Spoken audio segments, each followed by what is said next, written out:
దేవుడి మహిమగల నామమునకు వందనాలు, స్తుతి స్తోత్రములు. అందరికీ ప్రైజ్లాడండి. దేవుడు ఈరోజు మరొక మంచి వాక్యము ద్వారా మనల్ని దర్శించడానికి దిగి వచ్చిన సర్వోన్నతుని మాట వింటూ ఆయన ఆశీర్వాదం అందుకొని ముందుకు కొనసాగుదాం. దేవుడికి మహిమ కలుగును గాక. ఆమేన్. సామెతల గ్రంథము 16వ అధ్యాయము 7వ వచనము నుంచి దేవుడు ఈరోజు మనతో ఒక గొప్ప మాట ద్వారా దర్శించనే ఉన్నారు. ఒకని ప్రవర్తన యెహోవాకు ప్రీతికరమగునప్పుడు ఆయన వాని శత్రువులను సహా వానికి మిత్రులుగా చేయును అని ఈ వాక్యంలో దేవుడు సెలవిస్తున్నాడండి.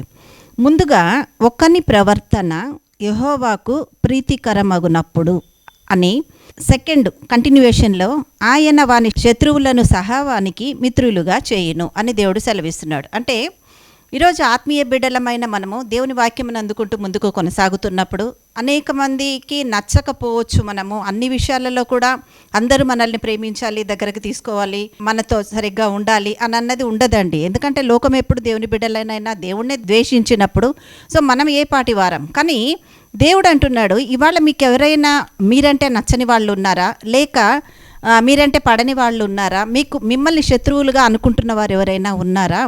ఒకవేళ అటువంటి వారు ఎవరైనా ఉంటే అటువంటి శత్రువులను సహితము నేను మీకు మిత్రులుగా చేస్తాను అని దేవుడు సెలవిస్తున్నాడు.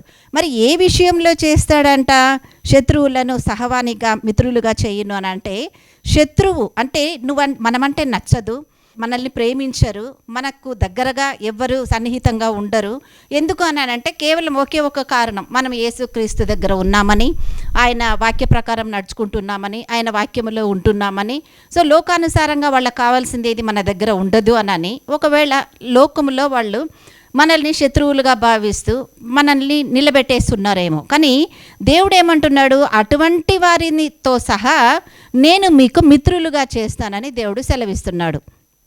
మరి శత్రువులను సహా వారికి మిత్రులుగా చేయాలంటే దేవుని దగ్గర మనం ఒక పని చేయాలండి. అదే చదవబడిన ముందు వాక్యములో ఒకని ప్రవర్తన యెహోవాకు ప్రీతికరమగునప్పుడు అంటే మన ప్రవర్తన మన దేవుడైన సర్వాధికారికి ప్రీతికరం అవ్వాలి. అంటే అన్ని విషయాలలో దేవుణ్ణి అనుసరిస్తూ వాక్యానుసారంగా మరి ప్రభువులో ఆయన అనుసరిస్తూ ఆయన మాట వింటూ యథార్థత కలిగి వాక్యములో నిలిచి ఆయన చెప్పిన ప్రతిదానిలోనూ ఆయన మహిమపరుస్తూ ఆయన ఆత్మ కలిగి ఆయనను మాత్రమే ఘనపరుస్తూ ఆయన్ని ప్రేమించి యథార్థత కలిగి జీవించిన వారికి దేవుడు సెలవిస్తున్నటువంటి మాట ఒకని ప్రవర్తన అంటే మన ప్రవర్తన ఎలా ఉంది దేవునిలో, అది ఈరోజు మనం చూసుకోవాలండి. కేవలము మన ప్రవర్తన ద్వారా కూడా మనకు శత్రువులు ఉండొచ్చు, లేక మన అతి తెలివిని బట్టో లేక లోకానుసారమైన స్థితిని బట్టో కూడా మనకు శత్రువులు ఉండొచ్చు, మనమంటే నచ్చని వాళ్ళు ఉండవచ్చు, ఎవరైనా ఉండవచ్చు. కానీ దేవుడు అంటున్నాడు, వాళ్ళు ఎవరైనా కానివ్వండి, కానీ అటువంటి శత్రువులతో సహా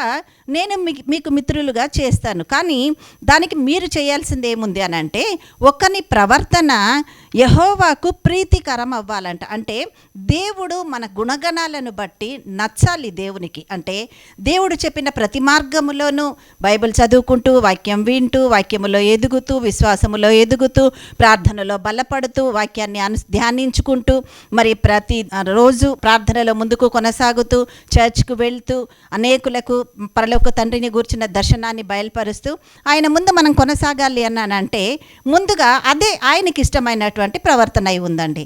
ఆ ప్రవర్తనను బట్టి యెహోవాకు మన ప్రవర్తన దేవునికి నచ్చితే, దేవుడు ఇష్టపడితే, దేవుడికి నచ్చిన విధముగా మనం ఉంటే అప్పుడు దేవుడు అంటున్నాడు ఆయన వాని శత్రువులను సహా వానికి మిత్రులుగా చేయును అని అంటున్నాడు. అంటే ఈరోజు నీ ప్రవర్తన ఎలా ఉంది దేవుడు మనతో మాట్లాడుతున్నాడు. కాబట్టి ఆ ప్రవర్తనను సరిచేసుకుని దేవునిలో మనం ముందుకు కొనసాగాలి. దేవునికి ఇష్టమైన బిడ్డలుగా జీవించాలి, ఆయనకు సన్నిహితంగా ఉండాలి, దేవుని మీద ఆనుకొని ఉండాలి, ఆయన యందు విశ్వాసము కలిగి ఉండాలి, ఆ వాక్యమందు స్థిరపడిన వారమై ఉండాలి, ఆ వాక్యాన్ని ఇతరులకు ప్రకటించే వారముగా ఉండాలి, ఆ వాక్యములోని ప్రేమను మనం అన్వయించుకుని ఇతరులకు చూపించే విధముగా మనం ఉన్నప్పుడు అట్టి మన ప్రవర్తన పరలోక తండ్రికి ప్రీతికరం అయినప్పుడు మన శత్రువులను సహా మనకు మిత్రులుగా చేస్తానని దేవుడు మాట్లాడుతున్నాడు. కాబట్టి ఈ వాక్యము ఈరోజు దేవుడు నాతోనే చెప్తున్నాడు. సో నాకు ఎందుకు నేను ఎవరికి నచ్చట్లేదు, ఎందుకు నన్ను అందరూ శత్రువులుగా చూస్తున్నారా అని అనుకుంటున్నారేమో. ప్రియ సహోదరి సహోదరుడా, దేవుడు ఈరోజు మీకు చెప్తున్న మాటను ఈరోజు తీసుకుందాం. మనం ఈరోజు నీ శత్రువులను మిత్రులుగా చేస్తానన్న దేవుడికి ఇష్టకరమైన రీతిగా ప్రీతికరమగినట్లుగా నువ్వు ప్రవర్తిస్తే దేవుడు నిన్ను ఆశీర్వదిస్తానని, శత్రువులను కూడా నీకు మిత్రులుగా మారుస్తానని ఇచ్చిన వాగ్దానాన్ని స్వతంత్రించుకొని ఆ పరలోక తండ్రిని మహిమపరుద్దాం. సో ఇట్టి కృప దేవుడి వాక్యం వాక్యం ద్వారా దేవుడు మనకందరికీ అనుగ్రహించును గాక. Amen, amen, amen.